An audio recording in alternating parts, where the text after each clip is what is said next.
प्यारे अधिवक्ता साथियों, सभी को हमारा जय सिया राम। सभी अधिवक्ता साथी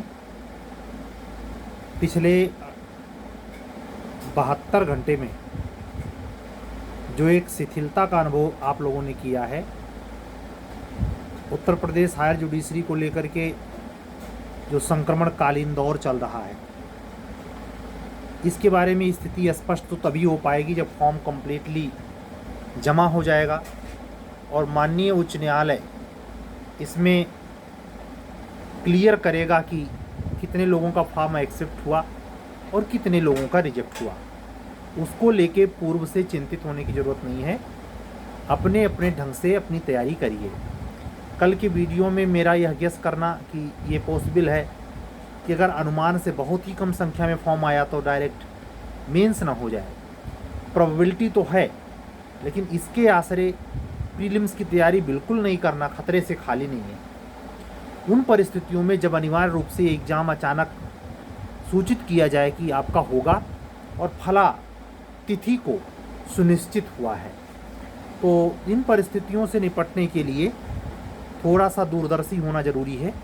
और समानांतर रूप से दिन भर अगर मान लीजिए आपका समय खपता है कचहरी में, तो आप शाम का समय का थोड़ा सा वक्त निकालिए जिसमें आप अपने स्टडी को थोड़ा सा मेंटेन रख पाइए। अगर ऐसा नहीं कर पाएंगे तो स्वाभाविक तौर पर पहली ही परीक्षा जो कि 45% मिनिमम मार्क निर्धारित करती है, वो पाने से वंचित हो सकते हैं और आपका सपना इस वैकेंसी के लिए रूठ सकता है। आपका अंतिम चयन बहुत दूर की बात है, आपको मुख्य परीक्षा देने का भी अवसर नहीं मिलेगा।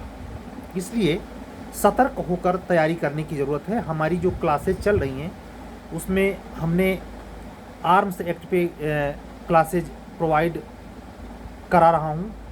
सीनियर सिटीजन एक्ट पे क्लासेस प्रोवाइड हो चुकी हैं। इसके बाद आप ये समझ लें कि SC ST एक्ट भी इम्पोर्टेंट जो 36 नए हैं सब प्रक्रम से क्लासेस जाएंगी। मेरी कोशिश होगी कि आप निश्चित तौर पर ये तय मान के चलें कि जो 36 एक्ट नए जुड़े हैं उसको ध्यानपूर्वक ध्यान से उसको आप कवर करें। कोशिश करें कि कम से कम 2 से 3 बार पढ़ पाएँ। अगर 2 से 3 बार पढ़ पाएंगे तो बिल्कुल ना जाने वाली शिकायत एग्ज़ाम हाल में नहीं आएगी। ठीक है, हम आपसे विनम्र रिक्वेस्ट करेंगे कि अगर इस एग्ज़ाम को ट्रैकल करना चाह रहे हैं, मीडियम आपका कुछ भी हो, लेकिन यह बात ध्यान में रखें कि इस अन्य मनस्क स्थिति में जहां सिलेबस के अकॉर्डिंग कई स्तर पर बहुत गुणात्मक परिवर्तन हो गए हैं, साक्षात्कार 200 नंबर के अलावा बजाय 100 नंबर का होना और पेपर्स की संख्या का बहुत बढ़ जाना, प्रति प्रश्न पत्र में संख्या समूह पेपर्स का बहुत बढ़ जाना, इस बात को दर्शाता है कि वह स्थिति नहीं रही जो अब तक हायर जुडिशरी में प्री या मेंस लेवल पर हुआ करती थी। एक चमत्कारिक और बिल्कुल भिन्न पूरे हायर जुडिशरी यूपी के इतिहास में पहली परीक्षा होगी जो बिल्कुल ही अपने स्तर में अनोखी सिद्ध होगी। ये बात दीगर है कि कितने लोग फाइनली सेलेक्ट हो पाएंगे और कितने लोगों का चयन नहीं हो पाएगा, कितने लोग फॉर्म भर पाएंगे, कितने लोग नहीं भर पाएंगे, ये अलग मुद्दा है। लेकिन अपने आप में यह एग्ज़ाम एक मौलिक वैशिष्ट्य को समेटे हुए है जो आने वाले 100 से 150 दिन में प्रतिफलित होना है और 200 से 250 दिन में ये रिजल्ट फाइनलाइज्ड होना है। मेरा अपना निजी गेस था कि ये नवंबर के महीने में फाइनलाइज्ड हो सकता है उस कंडीशन में जब डायरेक्ट मेंस हो जाए। लेकिन अगर मेंस नहीं हो पाता है तो यह रिजल्ट जो नवंबर में सामान्यतया दिखता है, ये कम से कम 3 महीने आगे जाएगा और ये फरवरी 2025 को भी छूट सकता है। ये एक ऐसी सिचुएशन है जिसके बीच में आपको यह भी सुनने को मिल सकता है कि कब जूनियर डिवीज़न की वैकेंसी आई यूपी की, कब APO आया या अन्य स्टेट की वैकेंसी कब आई। आप जान रहे हैं लोकसभा के चुनाव का माहौल बिल्कुल धीरे धीरे गरमा रहा है, आचार संहिता लग चुकी है, उसके प्रभाव में हर स्टेट आ गया है और हर संस्था आ गई है, हर कमीशन आ गया है तो आज के पेपर में शिक्षा उच्चतर शिक्षा सेवा चयन आयोग के बारे में यह निर्गत पेपर्स में आप लोगों ने पढ़ा होगा कि चुनाव के तुरंत बाद नई भर्तियां होंगी। यानी यह दर्शाता है कि उच्चतर शिक्षा सेवा चयन आयोग अगर ऐसा माइंडसेट रखता है तो नए जारी किए जाने वाले कैलेंडर में कमीशन भी ऐसी तिथियों को संकेतित कर सकता है या स्पष्ट कर सकता है कि अब कब आपकी यूपी एपीओ या यूपीजे की परीक्षाएं प्रोबेबिलिटी वाली हैं या क्लियर कट हैं। दोनों स्वायत्त राइट कमीशन के पास है।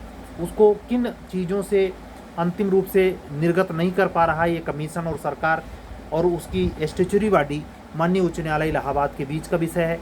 इसको डिस्क्लोज किया भी नहीं जा सकता, किसी को करना भी नहीं चाहिए। लेकिन इस बात की परम संभावना है कि आने वाला समय जो धीरे धीरे करके खिसक रहा है आप लोगों के लिए संग्राम वाला होगा।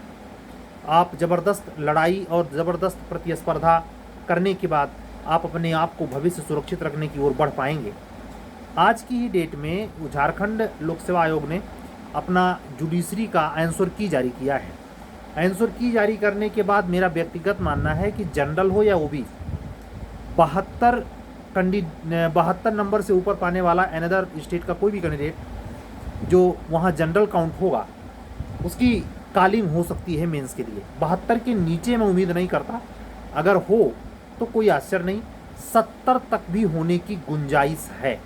ये डिपेंड करता है कहीं किसी एग्ज़ाम के किसी छोर पर कॉपी वगैरह तो नहीं हुई या कहीं ऐसा तो नहीं कि अन्य मुद्दों पर कई सिचुएशन ऐसी आ गई हो जहाँ कुछ ऐसी स्थितियाँ पनप गई हों जहाँ लीक हुआ हो पेपर और जानकारी किसी को ना हो।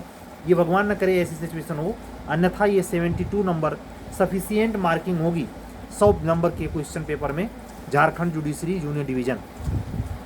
इसका मेंस भी आने वाले समय में सुनिश्चित हो जाएगा। अब चूंकि आंसर की जारी कर दिया है तो उसको आपत्ति लेकर के फिर फाइनल आंसर की तभी जारी होता है जब रिजल्ट आउट हो जाएगा। तो ये मान के चलिए कि अप्रैल मिड या लास्ट तक जाते जाते झारखंड लोक सेवा आयोग हद मई के सेकेंड वीक तक अपना रिजल्ट प्री का आउट कर देगा। ऐसे में जब झारखंड का मेंस आप लिख रहे होंगे उसी समय यूपी अगर हायर जुडिशरी भी आपने अप्लाई कर रखी, कोई कैंडिडेट ओबीसी का यहाँ का ऐसा हो सकता है जो वहाँ का जूनियर डिवीज़न भी दिया हो और उसे एचजेएस भी मिल रही हो। ऐसे एपीओ के संदर्भ में तमाम ऐसे अधिवक्ता साथी बंधु बहन हैं जो अनदर स्टेट में एग्जाम में जूनियर डिवीज़न भी ये दे के आए हैं और यहाँ हायर जुडिशरी के लिए आहर हैं। उस स्टेज में ये बात को ध्यान में रखें कि जो कसमकस वाला समय है ये जब बीतेगा तो तेज़ी से आपका अध्ययन के लिए आवश्यकता जो मांग है उसके ऊपर आपको निश्चित रूप से काम करना पड़ेगा। नहीं तो आधी तैयारी आधी जोश के साथ जाने वाला जो कैंडिडेट होता है वो थोड़े समय तो फ्लैश करेगा कि बहुत तीव्र जा रहा है, लेकिन उसके बाद अचानक उसका सिलेक्शन से महरूम हो जाता है। मेरी भी कोशिश रहती है हर दिन की वीडियो में आपको उत्प्रेरित करने की, आपको सचेत करने की, आपको सतर्क रहने की, आपको सावधान करने की। मेरा खुद का भी ये एग्ज़ाम है आप जानते हैं, और ऐसे में कोई डिस्क्रिप्टिव मेथड की क्लासेस देने की अपेक्षा हम आपसे दिन बर दिन की समस्यागत या सूचनागत ऐसी कोई परिस्थितियाँ निर्मित हुई हैं जो न्यायिक सेवा जूनियर डिवीज़न एचजेएस एपीओ से संबद्ध रखती हैं तो उसको हम आपसे शेयर करते हैं और वो आप मुझे सुनते हैं, ये मुझे आभास भी होता है। हमको किस तरीके से किस वीडियो पर रिस्पांस मिला इसकी सूचना मुझे यूट्यूब मुहैया कराता है। इससे मुझे एक उत्साह भी मिलता है कि आपसे कनेक्ट रहने का एक अलग अर्थ भी है और ये पर उपकार जैसा है। मैं इतना ही कहूँगा कि परमात्मा के माध्यम से किया गया यह कार्य निष्णात रूप से जारी रहे। आप लोग अपने अध्ययन में सचेत रहें, स्वस्थ रहें, दिलो दिमाग से दुरुस्त रहें। आज ज़्यादा लंबी वीडियो नहीं बोलूँगा क्योंकि मैंने अभी जस्ट लगभग 1 घंटे की क्लास एविडेंस एक्ट पर विशेषाधिकृत संसूचनाओं पर लिया है और एविडेंस की वो 57वीं क्लास थी। तो इस प्रकार से एक सब्जेक्ट टाइप को जो प्री और मेंस दोनों बेसिस पे कवर हो रहा, टाइम तो लग रहा है लेकिन ये एक महत्वपूर्ण अनुभव मैं आपको शेयर कर रहा हूँ। ये एक ऐसा शिलालेख टाइप का बन रहा है जो लंबे समय तक याद रखा जाएगा। लंबे समय तक यूट्यूब या स्टडी के नाम पर ऐसे हिंदी मीडियम में ऐसे लोगों का अभाव सा है जिसमें आप जूझते हैं। आप अनेकानेक संस्थाओं में जाते हैं, उटांग पटांग फीस भरते हैं, फिर पश्चाताप करते हैं। उससे निजात दिलाने की थोड़ी सी कोशिश हमारी हुई है जिससे आप अपने भावों को समझ सकें और निश्चित तौर पर यह मनोविज्ञान भी समझ सकें कि क्या करने से सफलता मिलती है और क्या करने से सफलता होती रह जाती है। इन दोनों बातों पर अमल करते हुए और अगर आप हमारे चैनल पर नए हैं तो चैनल को सब्सक्राइब करने की अपील के साथ मैं आज का वीडियो बंद करूंगा। कल फिर नए किसी मुद्दे पर, नई सूचना के आधार पर उपस्थित होऊंगा। तब तक के लिए हमें विदा दीजिए। सत्यमेव जयते। शुभ रात्रि।